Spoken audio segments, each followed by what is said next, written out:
of a deputy president, and accordingly we do hereby find and hold that this court has the jurisdiction to sit and determine the matter that is before it. Under the current constitutional framework, when the office of the deputy president becomes vacant, two outcomes flow. First, any functions that were assigned to the deputy president by the president automatically reverts to the president. Second, the functions expressly conferred upon the deputy president by the Constitution do not revert to the president and cannot be performed by anyone else. This is a departure from the 1963 Constitution, under which the president could appoint a minister to act as vice president in the vice president's absence. The 2010 Constitution includes no such provision. Therefore, if the office of the deputy president is vacant, the specific constitutional functions assigned to that office remain unfulfilled. For clarity, not even the Speaker of the National Assembly may discharge the functions vested in the deputy president under Articles 147, Sub-Article 2 of the Constitution. In light of the above, we are convinced and hereby find that the current constitutional framework does not envision any scenario in which the office of the deputy president will remain vacant, except during the brief period required to fill such a vacancy. This decision underlines the principle that the judicial's role in impeachment matters is not to take over legislative functions, but to ensure that such processes are conducted in a manner that respects constitutional norms and procedural fairness. It reinforces the idea that while the doctrine of separation of powers is crucial, it does not preclude judicial oversight when fundamental constitutional principles are at risk. It is therefore our finding, based on the above, that the Constitution of Kenya has clearly delineated independent and distinct paths for the three arms of government. Accordingly, this court's intervention in the matter before it is warranted through a very narrow window that allows for oversight in cases where constitutional infractions are alleged in the impeachment process. This position is reinforced by our previous determination that the petitioners have established a prima facie case in the petitions before this court. Na hata hivyo mtazamaji, televisheni yetu ilienda nyanjani ili kukusanya maoni kwa wananchi kutoka sehemu mbalimbali jijini Nairobi. Wamekuwa na maoni kinzani kuhusu uamuzi na hukumu ya mahakama dhidi ya kuondolewa kwa Gachagua na kutoa fursa ya kuapishwa kwa naibu rais mteule Profesa Kithure Kindiki kwa naibu wa rais. Hebu tuweze kusikiza yale waliokuwa wakiyanena. Baada ya mahakama kuu kumpa pigo naibu rais Gachagua na kutoa nafasi kwa kuapishwa kwa Profesa Kithure Kindiki, je, wananchi wana yapi ya kusema kuhusiana na mchakato mzima wa kubanduliwa kwa naibu rais Gachagua? Mimi naona Gachagua hawezi, hiyo kiti amemshinda, hakuna Kenya anaweza hapo. Na nikiangalia Kindiki hiyo kiti na anaweza. Gachagua pia alikuwa na makosa, lakini ile njia wametumia kumwimpeach ndio mimi iko nifurahisha. Nimeona kwangu, naona ni kama executive wamecapture judiciary. Judiciary is not independent bila tunaambiwa kulingana na sheria. Watu walitoa Gachagua kuanzia MP, senator, high court wakiwatoa. Sisi ni normal wananchi, tukiambiwa left. But ile kitu naweza sema hiyo ndio mwisho yake ya reli ya kazi. Kama ilifika hapo ifike hapo, tuweke mtu mwingine kama mtu wako. Wangeanza tu siku yenye walianzia hiyo, na Gachagua angekuwa ametoka mapema, kwa sababu Kenya tunataka mtu anajua mwananchi ni mwananchi, sio mwananchi wa pande ile ama wa pande hii. Sisi wote ni wa Kenya, na ningependelea sana hata kama ni huyo DPT anakuja, akuje yule mtu ako serious na wananchi, sio wa pande wa kwao ya Kenya mzima. Tena mambo ya kwao yeye pia afuate huyo jamaa wake, lakini akikuja na mambo ya wananchi wote tutamkaribisha na tutasema endelea na kazi mzuri. Judiciary iko captured. Hakuna mtu anaweza pinga, na Ruto ndiye amekalia judiciary. Rais amekalia judiciary yote, hawana say. Ukiangalia hata reasoning ya lawyers wa Gachagua na wale wa parliament na senate, hawa Gachagua walikuwa juu. Tumeona hiyo proceeding yote, lawyers wa Gachagua walireason vizuri na vitu vipengele zote za sheria, lakini hawakusikizwa. Hizo ndo hisia tofauti kutoka kwa Kenya. Kinachosalia ni kusubiri kuona iwapo Gachagua atakata rufaa hapo kesho ama naibu rais mteule Kithure Kindiki ataapishwa hapo kesho na kutilia kikomo katika safari yake Gachagua kisiasa. Martin Masharia, runinga ya EBN. Na mtazamaji, huyo ni mwanaripota wetu ambaye ni Martin Mashari, ameweza kukita kambi jijini Nairobi ili kuweza kutuletea maoni ya wananchi kuhusiana na swala kuu, kuondolewa kwa Gachagua na Mahakama Kuu. Mtazamaji, ni swala ambalo tunaliangazia kwa kina tuweze kujua mbivu na mbichi kuhusiana na iwapo Gachagua ataelekea kukata rufaa kuhusiana na kesi yake dhidi ya uamuzi huo. Na tukisonga mbele mtazamaji, licha ya Gachagua kuondolewa mahakamani na mahakama kunradhi, Rais William Ruto amekuwa katika ziara na kongamano la COMESA huko Burundi. Amezitaka mataifa wanachama wa soko la pamoja la Mashariki na Kusini mwa Afrika kuridhia mfumo wa malipo na makazi Pan-Afrika, kuwawezesha na kurahisisha biashara miongoni mwa mataifa hayo. Rais alisema mfumo wa malipo na Afrika utaokoa Afrika zaidi ya dola bilioni 5 kila mwaka katika malipo na gharama za miamala ya fedha za kigeni. Alisema kuwa kuna haja ya kupunguza gharama za miamala kwa bidhaa na huduma mbalimbali na hivyo kukuza biashara miongoni mwa mataifa ya COMESA. Your Excellencies, part of the challenge that we face in the intra-trade between our countries, both in COMESA and in our continent, is largely because of the limited trading products.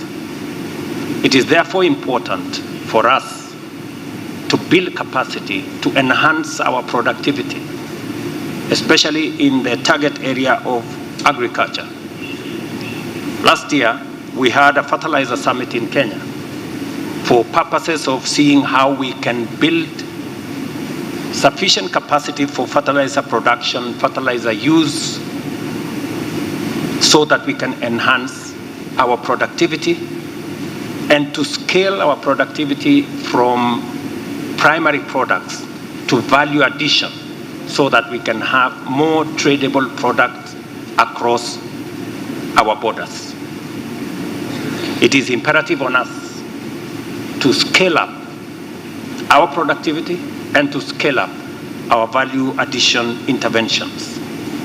It is the reason why in Kenya we are building in every county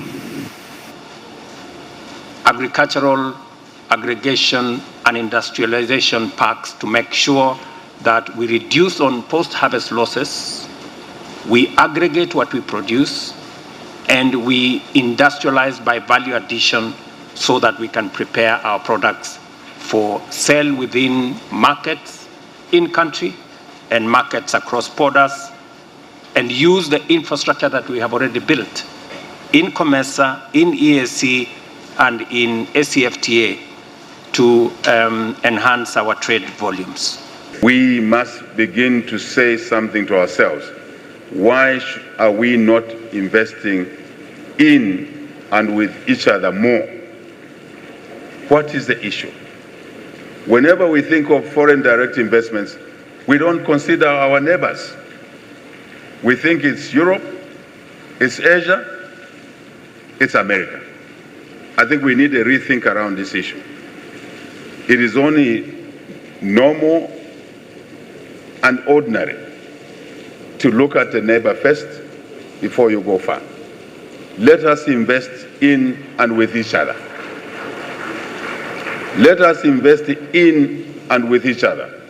We all have resources that are endowed in our countries, but we're not exploiting them fast enough at a scale that will accelerate economic developments in our countries and in our region. And the benefits of such is obvious. Doesn't need illustration. Na kwingineko, mtazamaji, tukiachana na hayo ni kwamba watu wawili akiwemo mkurugenzi na mkuu wa shule kibinafsi wamefikishwa katika mahakama ya Eldoret kwa kuendesha shule hiyo kinyume cha sheria na kusimamia mitihani gushi ya KPSEA kwa wanafunzi. Hata hivyo, Margaret Ndaasi na Donald Nwaji walifikishwa mbele ya hakimu mkuu Dennis Mikoyani, huko polisi wakitaka kuwazuilia kwa siku 14 ili kukamilisha uchunguzi wa kina kuhusu kesi hiyo. Afisa wa uchunguzi Nyasio Mwaniki kupitia hati ya kiapo aliambia mahakama kuwa wawili hao wanashukiwa kuwa mkurugenzi na mkuu wa shule hiyo ya Silver Bells Junior Academy ambapo makosa ya uhalifu yalitekelezwa. Alisema karatasi zinazoshukiwa kuwa za mitihani ya KPSEA ambazo hazijaidhinishwa zinazoaminika kuwa gushi zilipatikana katika maduka ama sehemu za shule hiyo. This case is a web kind of a design, and hence there is need to obtain a lot of documents from relevant state agencies right from the county level under the Basic Education Act, which is under the county government,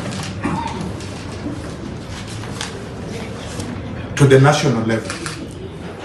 Therefore, we would have actually prayed for even longer days, but we have considered the fact that the respondents are still innocent until proven guilty. Secondly, Your Honor, the issue rotates around the rights and welfare of a child. Very fundamental. And Your Honor, we are all alive to the guiding principles when it comes to issues relating to children, which this court is under duty to uphold. That in every decision, including this one before you, involving a child, the best interest principle must always be upheld. You know, we beseech you, we guide you to apply the best principle, the best interest principle of the minors, and most importantly, the fact that, Your Honor, they are not sitting for the national exams. That is very crucial. So that when you make your decision, think about these children. What happens to them? Are they being forced to repeat because of somebody's own mistakes? Or what is the best alternative for the children? That is what we want the court to consider. In this case, Your Honor, we pray that 14 days, though not adequate, but they are sufficient to enable IO to clear and get all the reports that we might need before we make a step of charging. I humbly submit. Thank you, Your Honor. Your Honor, we are opposed to the application by the prosecution, and we will be entirely relying on Article 49, one of the Constitution. Your Honor, when you look at the age of the first person, respondent, she is fairly old.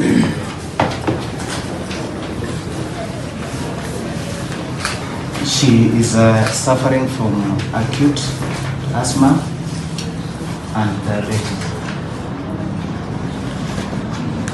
This is a problem that has been ongoing, and these are diseases that come because of old age. Today, I had an opportunity even to share the medical documents with the prosecution. Na mtazamaji, kwenye swala la amani, wakazi wa eneo la Ganda, kaunti ya Kilifi, wamewataka viongozi wahubiri amani baina ya wakazi kufuatia usambazaji wa makaratasi yaliyochapishwa chuki na uchochezi zinazomlenga mwakilishi wadi wa eneo hilo Oscar Mwanje. Wakazi hao waliojawa na ghadhabu walilalamika kwa tabia hizo huenda zikasababisha ghasia miongoni mwa wenyeji. Kulingana na wakazi hao, vijikaratasi kumradhi hivyo vilikuwa na madai ya matumizi mabaya ya ofisi na vitisho baina ya viongozi.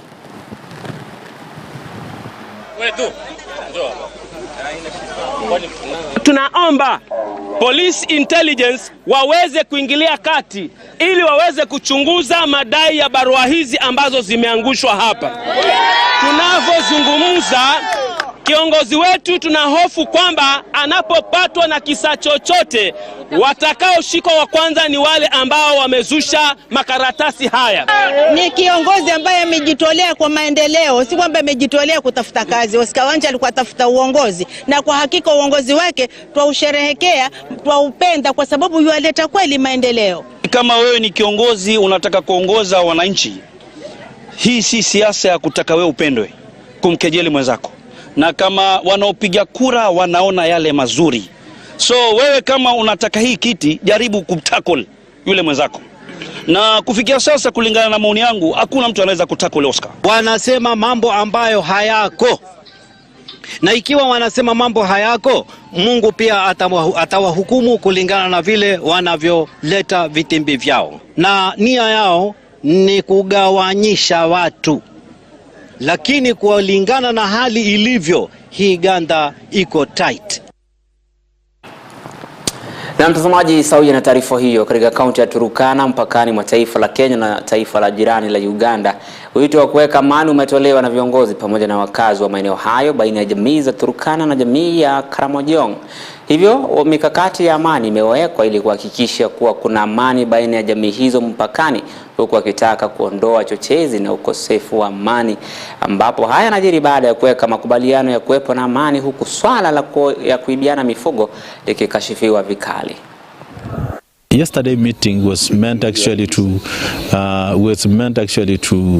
try to commemorate the 51 years when the people or the Karamojong people and Turkana had an MOU where they agreed they will remain or they will live in peace. There are people who are very greedy. They want everything for themselves. You see a bunch of somebody, you got a mother and that's the one. Why don't we have normal markets where you come very comfortable with your cow? You send them officially. To load in the bush. What most of them are not around the bushes. And these are the people the leaders, should be against that. Kwingineko, shughuli za masomo zimeendelea kulemazwa katika vyuo vikuu vyote vya umma 35 kote nchini, huku wahadhiri wakishikilia msimamo wao wa kutorejea madarasani hadi pale serikali itakapotimiza matakwa yao. Katika kaunti ya Turkana, wahadhiri walio chini hata hivyo ya muungano wa UASU waliungana na wenzao kushiriki mgomo, huku wakikariri kuwa hakuna shughuli za masomo zitakazoendelea katika chuo hicho hadi wakati ambapo serikali itaangazia maslahi yao. Having the second phase of the strike, because the first phase, the government did never honor the deal. Tumelazimika kuingia katika mgomo huu kwa sababu serikali imekataa kutii makubaliano yaliyokubaliwa kule katika chuo kikuu cha Machakos. Kwa hivyo tunawahimiza waadhiri wote katika taifa la Kenya na hususan hapa Turkana kwamba lazima tupiganie haki zetu.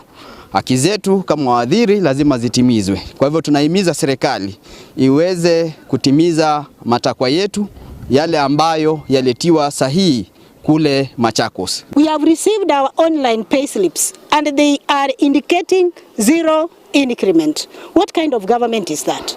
A government is like a stone. The government that we have is like a stone.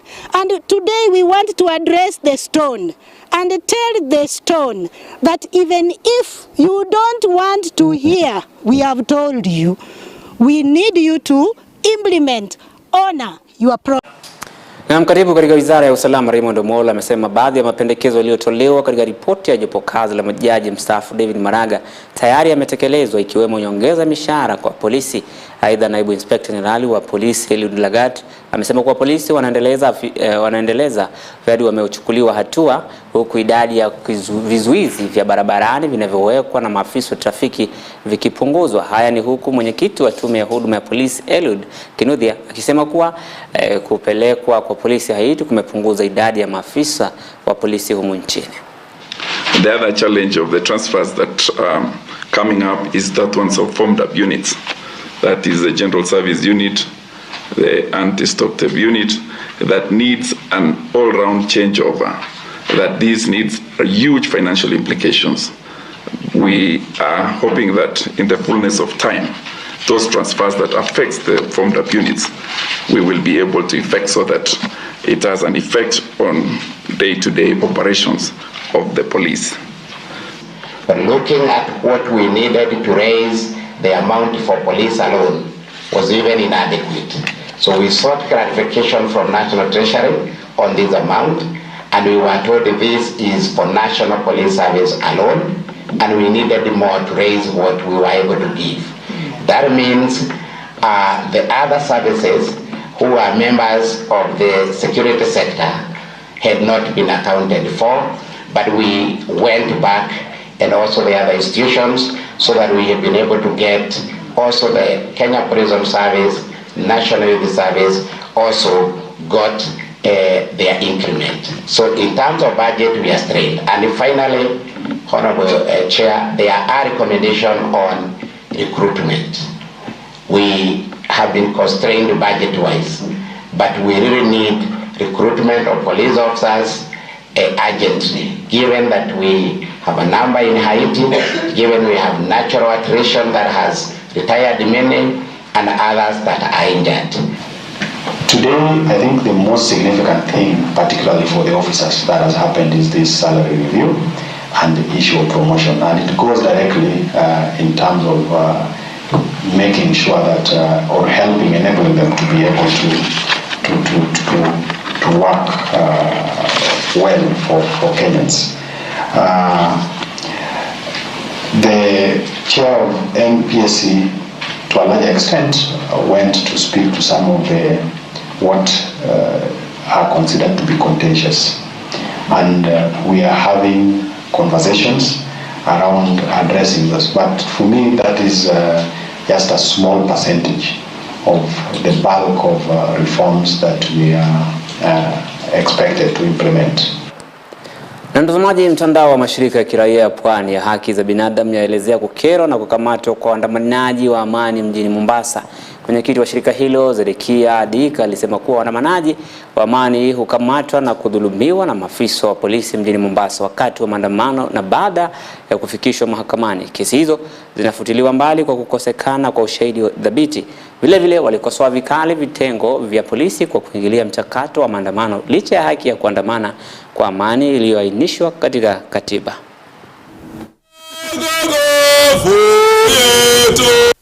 The prosecution completely did not provide any information, and in the delay of the process and the irritation of the court, the prosecution decided to withdraw those charges on their own volition. Na polisi wa Mombasa, hususan Central, wanavyosema Chembelecho wakili, wanatumika vibaya sana kuumiza watu.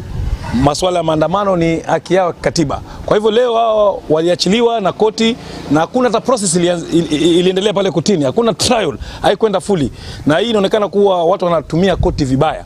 Hususan DPP lazima pia amakinike na kazi yake. DPP ndio ana prefer charges, na yeye ana please polisi tu na kudump watu kotini. Hii ni kutumia resources za nchi vibaya, hii ni kuumiza watu, na hii ni kugadhabisha watu, na hatutakubali sisi kama watetezi wa haki za kibinadamu masuala haya polisi kutumika na DPP kutumika ofisi zao kuumiza watu ambao wamejitoa kisheria kufanya maandamano ambapo. Na mtazamaji, waziri wa barabara na uchukuzi Davis Chirchir ametoa wito kwa wawekezaji wa kibinafsi kuweka juhudi za pamoja katika kusukuma maendeleo ya haraka ya viwanda kupitia kuchangia maendeleo ya miundombinu, akibainisha kuwa hatua hiyo itaunda nafasi za ajira kwa vijana. Akizungumza katika hoteli mmojawapo humo wakati wa kongamano la kimataifa la 31 la taasisi ya wahandisi humu nchini, waziri alibainisha kuwa kukiwa na uwekezaji mzuri katika miundo misingi, taifa halitajenga uwezo tu katika sekta ya uhandisi, bali pia litachochea uundaji wa nafasi za ajira. Hivyo basi kukabiliana na tatizo hilo ambapo ukosefu wa ajira ni tishio kubwa kwa sasa. Industry seeks cost advantage to stay competitive, like I've just said. Yesterday's global firms are collocating their production to seek cost advantage in terms of cost of doing business, distance to market, and that is why we are developing products like the Dongokundu Special Economic Zone Governor to be able to near the waterways and therefore near market and so on and so forth. And therefore I urge each of you here today to be deliberate and contribute your expertise and insights to continuously design, manage, and take advantage of some of these market and industry drivers that seems to help Kenya as it were today. We are geographically placed with the Mombasa seaport. We service through the Northern Corridor, through the Standard Gauge Railway, our brothers and neighbors in Uganda, Rwanda, all the way to DRC. And there is no reason why we don't stay competitive to be able to take advantage, because don't forget that our other neighbors would like to seek that advantage, and we have Djibouti to the north and Dar to the south.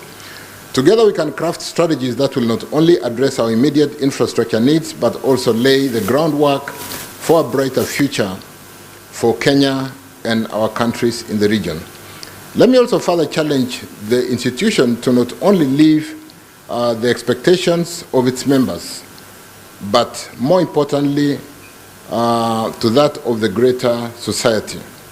The public holds the engineering profession in high esteem and expects that the professional services should be delivered to the highest standard. And like somebody said, we need engineers all the way to the village to ensure that the homes we build have a good capital value. Na mtazamaji, taarifa hii inatufikisha mwisho wa habari za sasa. Mwendo wa saa moja, mwendo wa saa tatu utarejelewa na habari zaidi katika lugha ya King'eng'e na Cynthia Njala. Usiende mbali, jina langu ni Emmanuel Marwa na kutakia usiku mwema, tupatane hapo kesho panapo majaliwa ya Mwenyezi Mungu.